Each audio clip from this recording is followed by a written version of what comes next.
I am Jason Abraham, the Shadow Teacher 33, and a state that people identify with at times that is opposite to the state of standing in one's sovereignty, standing in one's power, is the state of the victim.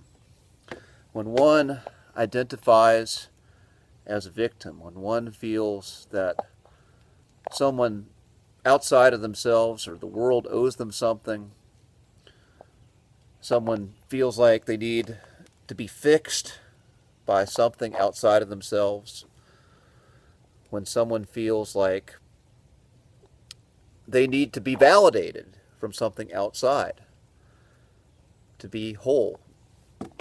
And again, that's the state of the victim. And it's this externalization of power.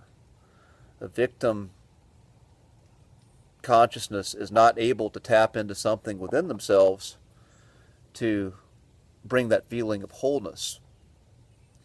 And there are times in my life where I was in a victim state for an extended period of time.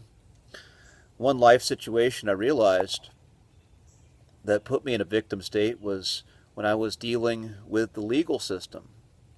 And just by the nature of going to court, whether you're suing someone or whether you're defending a lawsuit, just by the default, you're somewhat in a victim state in that situation. You're essentially pleading a case and saying that you've been wronged. And it's a challenging life situation to be in without over-identifying as a victim. And essentially all of your power at that point is externalized. A judge or jury has say over circumstances of your life.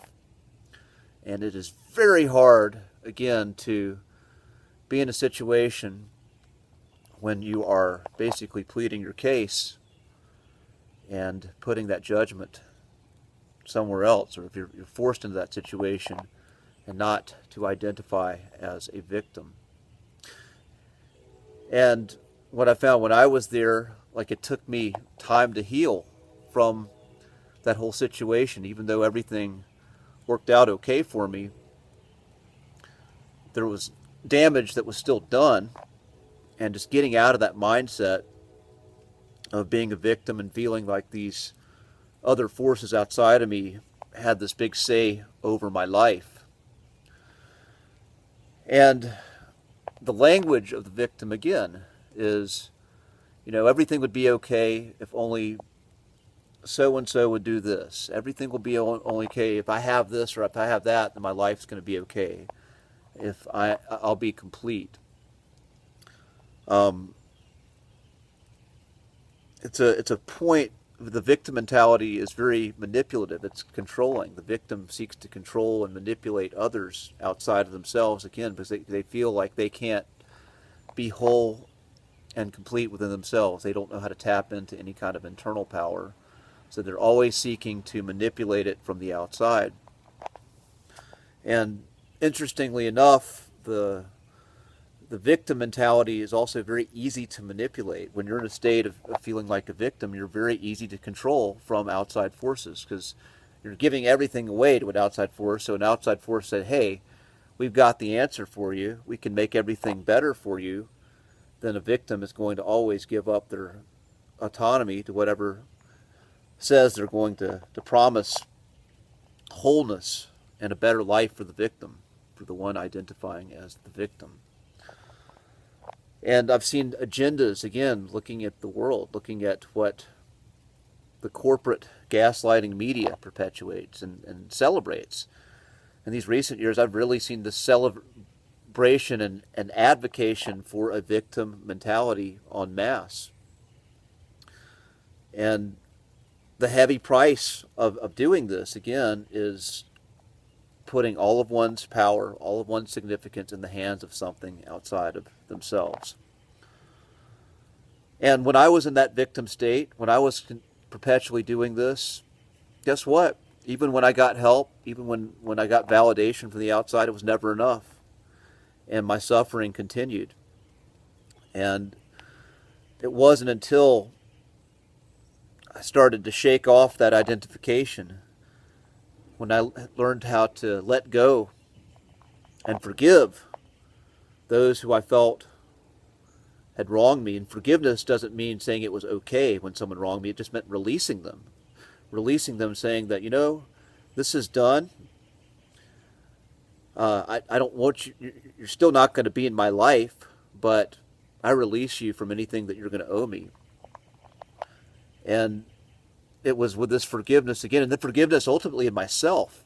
I carried a lot of shame for getting into that situation that got me into a legal bind, and being able to forgive myself for making a poor judgment. That was huge in transitioning out of this victim mentality and moving up into something higher, moving towards sovereignty.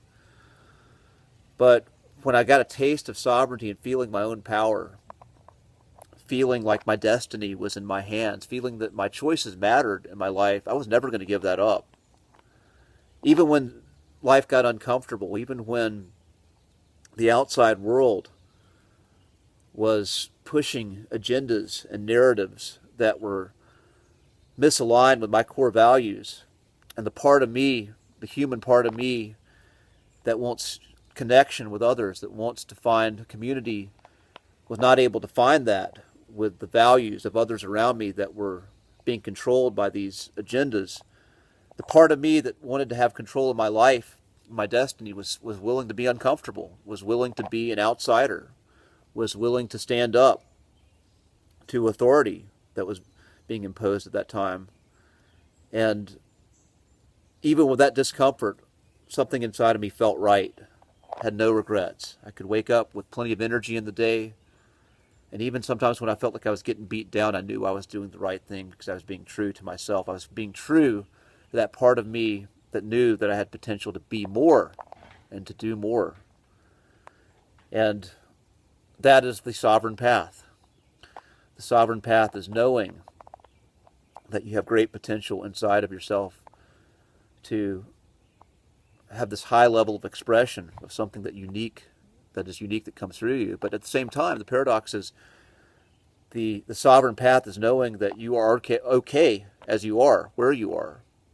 That you don't need that external validation from something outside of your life. You don't need external validation from people, from titles, from anything. Just knowing that you are okay. And that is the sovereign state. That you are okay, you're whole, you're complete. And even though you're working towards expressions that have not manifested yet, you're okay as you are. And when we can really feel this sense of fullness within ourselves, and sense the divine within ourselves, and see the divine outside in everything and everyone, then there's a level of peace that comes over us. And the victim is never in a state of peace. The victim is always striving. The victim is always in a state of anxiety or depression, always wanting something to be different, never able to find peace.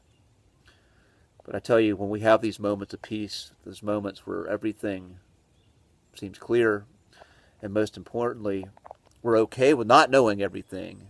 We're accepting that there's some clarity and a feeling of wholeness right now, but though we may want to know everything, we most likely are not going to have that in this life, and are okay with that. That's priceless. So with that being said, I'm going to end this transmission.